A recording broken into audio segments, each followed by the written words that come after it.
तापंग पहाड़ और जगन्नाथ जमी सुरक्षा को नहीं कोर्ट रे दायर है जनस्वार्थ मामला। एने सूचना अधिकारी कर्मी दिलीप कुमार सामंतराय पक्षर भुवनेश्वर स्थानीय लोके अदालत रे एही मामला रुजु करिसेंती। सेमानक पक्षर आगत होइतबा मामला रे खोर्धा जिलापाल खोर्धा उपजिलापाल बेगुनिया जटणी टांगी खोर्धा तहसिलदार आदि को पक्षभुक्त करा जायछि। एडवोकेट राजीव लोचन प्रधान यहां परिचालना करछन्ती।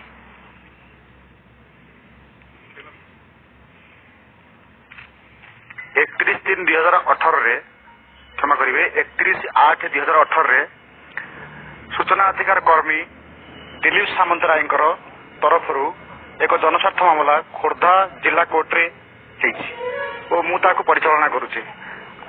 तापंग और देखुं तापंग पहाड़ तथा जगन्नाथ जमी को किसी माफिया श्रेणी लोक मैंने मुस्लिम श्रेणी लोक मैंने जो माड़ी बसुंट ताहाको आमे दमन करिया पई आमे कोर्ट रे प्रेयर करिछु और जंगल सुरक्षा सहित एठारे थिबा जीवजंतुक सुरक्षा मध्य आमे आशा करूछु। Petrol diesel अहेतुक